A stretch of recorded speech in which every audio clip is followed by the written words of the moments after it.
Բարի օր հարգելի հետևորդներ, եթերում ABC լուրերն է, ես Գառին Թավյանն եմ, կարևորը նախ համառոտ։ Ահազանգ կրթական հաստատություններից քարոզչություն կամ հակաքարոզչություն են անում, ինչ է հայտարարել կրթական գերատեսչության ղեկավարը։ Երկու պաշտոնյայի նկատմամբ քրեական հետապնդում է հարուցվել, մեղադրանքը կաշառք, ինչ է հայտարարել հակակոռուպցիոն կոմիտեն։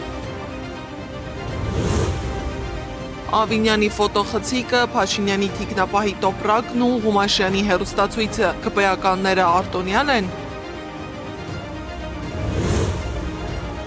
Փոխվել է խոսույթը, ոչ թե նպատակը, 2018-ի չլսված ահազանգերը, ինչու չհավատացին նախկիններին։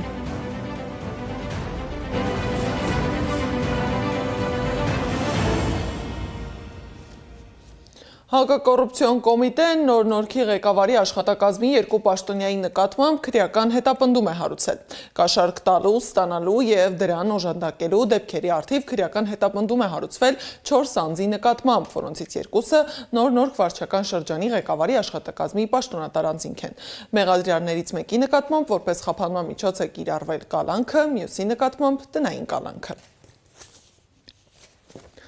Նախընտրական պրոցեսին զուգահեռ ինֆորմացիոն դաշտում պարբերաբար հայտնվում են ահազանգեր արգելված վայրերում քարոզչություն անելու, ընտրական օրենքներ խախտելու մասին։ Այս անգամ ահազանգ հնչեցնողը կրթության, գիտության, մշակույթի և սպորտի նախարարությունն է։ Նախարար Ժաննա Անդրեասյանը հայտարարել է, որ այս պահի դրությամբ ստացել են 3 ահազանգ ուսումնական հաստատություններում, դպրոցներում և բուհում քաղաքական գործունեություն քարոզչության կամ հակաքարոզի մասին։ Նախարարի խոսքով դրանք կուղարկեն դատախազություն։ Հիշեցնեմ, որ դպրոցում քաղաքական քարոզի մասին վերջերս նաև ABC մեդիան էր ահազանգ հնչեցրել։ Գործող իշխանությունը շատ հաճախ է խոսում ընտրակաշառքի մասին, մեղադրանքներ հնչեցնում ու ներկայացնում, բայց հետաքրքիրն այն է, որ երբ հերթը հասնում է իրենց, երևույթի վերաբերյալ մեկնաբանությունները փոխվում են ու դառնում են պակաս խիստ, քան ընդդիմադիր գործչի պարագայում է։ Նախընտրական շրջանի ամենաքննարկվող տեսարաններից մեկը ոչ թե հանրահավաքից էր, այլ նվերների շուրջ ձևավորված պատմություններից։ Մեկը զինծառայողի տուն էր մտնում տոպրակով, մյուսը տեսախցիկ նվիրում ու սելֆի անում, իսկ ընդդիմադիր գործիչը հիշեցնում է նմանատիպ խոստման համար իրեն արդեն քրեական հետապնդման են ենթարկել։ Այս ամենը նորից օրակարգ բերեց մի հարց՝ ընտրական օրենքը բոլորի համար նույն կերպ է գործում, թե քաղաքական պատկանելությունը կարող է փոխել իրավապահների արձագանքի արագությունն ու խստությունը։ Թեմային անդրադարձել է Անի Աբաղյանը։ Փաշինյանի թիկնապահը ջերմուկում է նվեր տալիս զինծառայողին։ Ոչ տուն ենք մտել դատարկ ձեռով ոչ չենք մտնելու եւ վարչապետ, բայց ես ինչու ասում։ Չէ, մեզ թող գնանք արդեն։ Թող գնանք։ Տիգրան Ավինյանն էլ Երևանում ֆոտոխցիկ է նվիրում եւ առաջին սելֆին անում Լիլիթի հետ։ Քարոզարշավի ընթացքում օրենքի խախտում չէ արդյոք իշխող ուժի ներկայացուցիչների արարքը։ Տիգրանը Ավինյանը չի հերքել, որ նախընտրական շրջանում նվեր է փոխանցել երիտասարդ աղջկան։ Factor TV-ին էլ մանրամասներ է պատմել։ Այդ խոսքը մանկատան մեր սանի մասին է, որին այցելել եմ երևի 1.5 տարի առաջ եւ ֆինանսավորում էինք փոխանցել համապատասխան մանկատուն, որպեսզի այդ տեսախցիկը գնվեր եւ չէր գնվել, մենք նորից գնում արեցինք բացարձակապես նախընտրական որևէ քարոզարշավի հետ կապ չունի։ Քաղաքացիական պայմանագիր կուսակցության նախընտրական ցուցակի падգամավորի տեխնացուն նախընտրական փուլում նվեր տալը խնդրահարույց չի համարում։ Ասում է, խոսքը մի բանի մասին է, որը 1.5 տարի առաջ պետք է տեղի ունենար։ Դանիել Իոաննիսյանը մեկնաբանելով Տիգրան Ավինյանի մասնակցությամբ տեսախցիկի նվիրատվության դեպքը, ասում է, իրենց համար առերևույթ խնդիր կա, բայց առանցքային հարց կա պարզելու։ Լիլիթը չափահաս է թե ոչ։ Մենք համարում ենք, որ այդտեղ առերևույթ քրեական օրենսգրքով արգելված արարք կա։ Այդուհանդերձ, եթե կարծես որ Լիլիթը 18 տարեկանը լրացած չի, կամ ընտրությունների պահի դրությամբ, այսինքն 10 տարի լրացած չի լինելու, այդտեղ ուրեմն քրեական օրենսգրքով արգելված արարքի տարեր չկան։ Տիգրան Ավինյանի մամուլի քարտուղար Արտյոմ Կարապետյանը մեծ զրույցում ասաց, որ Լիլիթը 2006 թվականին է ծնվել։ Աղջիկը, որ Ավինյանից նվեր է ստացել ընտրությունից օրեր առաջ, 20 տարեկան է։ Կարող է է մասնակցել ընտրությանը։ Աղջկա տարիքը պարզելուց հետո փորձեցինք նորից խոսել Դանիել Իոաննիսյանի հետ, սակայն վերջինս չպատասխանեց։ Հակակոռուպցիոն կոմիտեն տեղեկացրել է, որ ուսումնասիրում է Ավինյանի կողմից նախընտրական շրջանում երիտասարդ աղջկան ֆոտոխցիկ նվիրելու դեպքը։ Քրեական օրենսգրքի 221-րդ հոդվածում սևով սպիտակին գրված է. ընտրությունների կամ հանրաքվեի նշանակման պահից մինչև արդյունքների ամփոփումը արգելվում է թեկնածուների, կուսակցությունների դաշինքի, նրանց ներկայացուցիչների կամ նրանց անունից գործող անձանց կողմից ընտրողներին նվերներ, գումար, ապրանք կամ ծառայություններ տրամադրել, նույնիսկ բարեգործության անվան տակ։ Օրենքը վերաբերում է նաև արտոնյալ պայմաններով որևէ աջակցություն ցուցաբերելուն կամ դրա խոստմանը։ Միակ բացառությունը քարոզչական փոքր նյութերն են, որոնց արժեքը չի գերազանցում 3000 դրամը եւ դրանց վրա կա թեկնածուի կամ կուսակցության նշանը։ ԿՊԱ-ական Տիգրան Ավինյանի նվիրած տեսախցիկը ըստ երևացող կադրերի թվային տեսախցիկ է։ Արտաքինով շատ նման է Sony Compact ZV-1 կամ Cybershot RX100 շարքի մոդելներին, որոնց գինը սովորաբար մոտ $700-ից $900 սահմանում է կախված վիճակից եւ կոմպլեկտացիայից։ Հայաստանյան շուկայում կամ օգտագործված տարբերակների դեպքում արժեքը կարող է լինել մոտավորապես 250-ից 400 հազար դրամ։ Բարեգործության արգելքը խախտելու դեպքում նախատեսվում է 3-ից 6 տարվա ազատազրկում։ Իսկ ինչ մեկնաբանություն ունի հակակոռուպցիոն կոմիտեն Փաշինյանի եւ թիկնապահի զինծառայողին համատեղ նվեր բերելու դեպքի մասին։ Այստեղ բարեգործության արգելքը խախտվել է։ Կոմիտեն չի արձագանքում, իսկ Դանիել Իոաննիսյանն ասում է, պետք է պարզել ինչ կա այդ տոպրակի մեջ։ Այս նվերների ֆոնին ընդդիմադիր ուժեղ Հայաստան կուսակցության անդամ Գոհար Ղումաշյանը հիշեցրել է իրեն ձերբակալելու, խափանման միջոց ընտրելու օպերատիվ գործողությունները։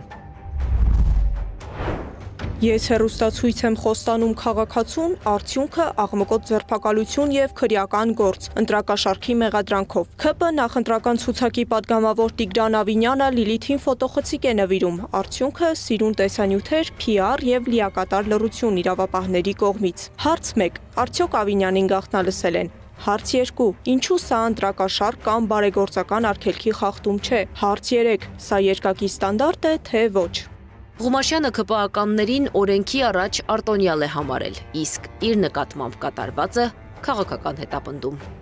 Անի Աբաղյան, Գեգամ Ղազարյան, ABC Media։ Մեծ Բրիտանիայում Ռուսաստանի դեսպանատունը հայտարարել է, որ Լոնդոնի պնդումները, թե Հայաստանի ընտրությանը Ռուսաստանի ենթադրյալ միջամտության մասին անհեթեթ են թվում Մեծ Բրիտանիայի բացահայտ ներգաղութատիրական քաղաքականության ֆոնին։ Ժամանակն է, որ Արևմուտքը դադարեցնի միջամտել ինքնիշխան պետությունների գործերին, ինչպես վերջերս արեց Մոլդովայում եւ Ռումինիայում։ 2018-ին Նիկոլ Փաշինյանը հայտարարում էր Արցախը Հայաստան է եւ վերջ, իսկ այսօր արդեն հարց է հնչեցնում Արցախը երբ է մերի եղել։ 8 տարվա ընթացքում փոխվել են ոչ միայն ձևակերպումները, այլև պետական քաղաքականության բովանդակությունը, համոզված են ընդդիմադիր գործիչներն ու նախկին պաշտոնյաները։ Նրանք պնդում են դեռ իշխանափոխության առաջին օրերից զգուշացնում էին սպասվող վտանգների մասին, սակայն այդ ահազանգերը կամ անտեսվեցին, կամ ներկայացվեցին որպես նախկինների քաղաքական պայքար։ Հիմա Արցախի կորստից հետո նույն հայտարարությունները նոր իմաստով են վերադառնում քաղաքական օրակարգ։ Արցախը Հայաստան է եւ վերջ։ Ինչով է մեր եղել։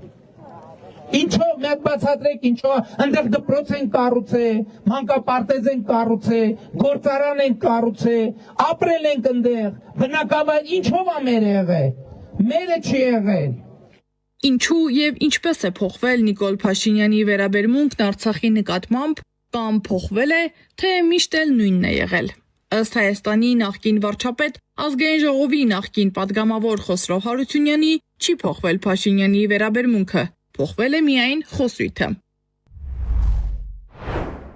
Երբ ինքը հայտարարեց, որ Արցախը Հայաստան է եւ վերջ, ես այդ պահ իմ շրջապատում նստած ասեցի սկսվեց պատերազմը։ Սա ոչ այլ ինչ էր, թե ոչ պատերազմ հրահրելու ակնհայտ անթաքույց նախաձեռնություն։ Որ Փաշինյանը գալիս է Արցախը հանձնելու, Հարությունյանն առաջին անգամ ասել է դեռ 2018 թվականին, երբ падգամավոր էր։ Նման ահազանգ հնչեցրել էր նաև Աղվան Վարդանյանը։ Ես վտանգի կանխազգացում ունեմ, Այս պայմաններում չեմ կարող վստահ լինել, որ այս ամենը շատ ավելի մեծ խաղի, բարդ ու բազմաշերտ սցենարների համակցություն չէ, ինձ առայժմ անհայտ ծալքերով, շահերով ու հետևանքներով։ Վստահ եղեք, ես առանց հիմքի ոչինչ չեմ ասում։ Եվ եթե այդ ծալքերն ինձ համար պարզ չեն, չեմ էլ կարող բացառել, որ դրանք անդառնալի ողբերգական հետևանքներ չեն ունենալու իմ ժողովրդի, հրապարակի հրաշալի երիտասարդության, Արցախի, իմ պետականության համար։ Վտանգի մասին ահազանգեր հնչել են այդ օրերին, հնչել են նաև անցնող 8 տարիների ընթացքում։ Ընդդիմությունը վստահ է, սա գեոպոլիտիկ խաղ է, Փաշինյանն էլ գործիք Արցախը հանձնելու համար։ Այս խոսույթը վերջերս չի փոխվել։ Նիկոլ Փաշինյանի խոսույթը եւ Նիկոլ Փաշինյանի գործողությունները փոխվեցին Պրահայում 22 թվականին, երբ որ այն նույն մարդը, ով Արցախի վերածնունդի, Ստեփանակերտի վերածնունդի հրապարակում բղավում էր Արցախը Հայաստան է եւ վերջ, այնտեղ ըստ էության ստորագրեց մի թղթի տակ, վավերացնելով, որ Արցախը Ադրբեջան է եւ վերջ, եւ իր արևմտյան պատրոնները անգամ հայտարարեցին, որ Փաշինյանը Հայաստանի առաջի ղեկավարն է, ով պաշտոնապես Արցախը ճանաչեց Ադրբեջան։ Քաղաքական գործիչներն ասում են, ի սկզբանե լավ է պլանավորել հայկական երկրորդ հանրապետության հանձնումն ու այն նախորդ իշխանությունների վրա բարթելը։ Սակայն հիմա հասկանում է, ոչ ոք չի հավատում, թե Արցախի կորուստի համար մեղավոր են ռուսները կամ նախորդ իշխանությունները ու փորձում է արդարանալ, թե Արցախը երբ է մերը եղել։ Ակնհայտ է, որ Նիկոլ Փաշինյանը Արցախի կորուստը փորձում է հերթական խոսույթով իր վրայից հեռացնել, որովհետև արդեն երրորդ տարին է Արցախի կորուստը, բայց հասարակության համար ակնհայտ է, որ Արցախի կորուստի միակ մեղավորն ու պատասխանատուն Նիկոլ Փաշինյանն է, հետևաբար նախկիններն էին մեղավոր, ռուսներն էին մեղավոր, Արցախի իշխանություններն էին մեղավոր, տեսավ, որ այդ ոչ մի հնարք չի աշխատում, հիմա էլ սարքել է այնպես, որ Արցախը երբեք էլ մերը չի եղել։ Արցախի հայկական լինելու մասին ապացույցներն ու խոսույթներն անիմաստ են համարում փորձագետները։ Այն անառարկելի փաստ են համարում ու նշում, հայկական պետությունը չկորցնելու աղետաբեր ընթացքը կանխելու համար անհրաժեշտ է մասնակցել ընտրությանն ու հեռացնել Փաշինյանին երկրի ղեկավարի աթոռից։ Սադամ Ակարյան, Նոնա Գևորգյան, ABC Media։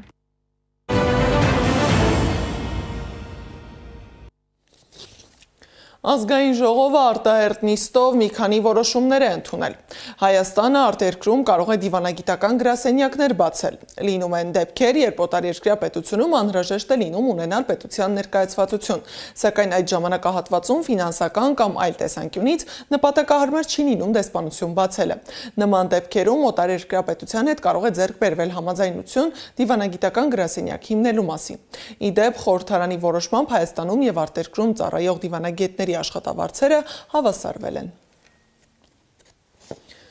Ազգային ժողովը երկրորդ ընթերցմամբ եւ ամբողջությամբ ընդունել է զինվորական ծառայության զինծառայողի կարգավիճակի մասին Հայաստանի Հանրապետության օրենքում փոփոխություններ կատարելու մասին նախագիծը։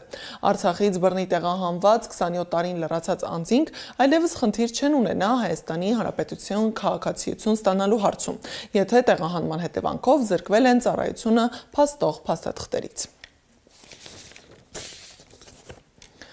Իսկ 16 տարին լրացած անձանց համար նույնականացման քարտ ունենալը դառնում է պարտադիր։ Խորհրդարանը 64 կողմ, 1 ձեռնպահ ձայներով երկրորդ ընթերցմամբ եւ ամբողջությամբ ընդունել է անձը հաստատող փաստաթղթի մասին օրենքի եւ հարակից օրենքների նախագծերի փաթեթը։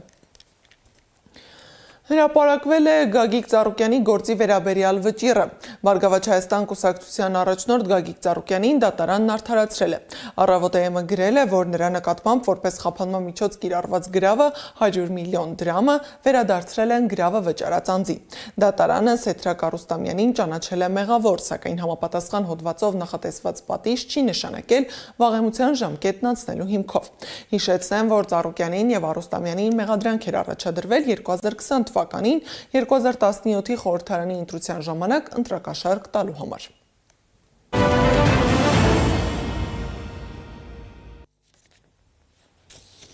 Իրանի խորհրդարանի խոսնակ Մոհամմադ Բաղեր Ղալիբաֆը հայտարարել է, որ երկրի զինված ուժերը պատրաստ են արժանի պատասխան տալ ցանկացած ագրեսիայի։ Սխալ ռազմավարությունը եւ սխալ որոշումները միշտ կհանգեցնեն սխալ արդյունքների, եւ ամբողջ աշխարհն արդեն հասկացել է դա, ասել է Ղալիբաֆը։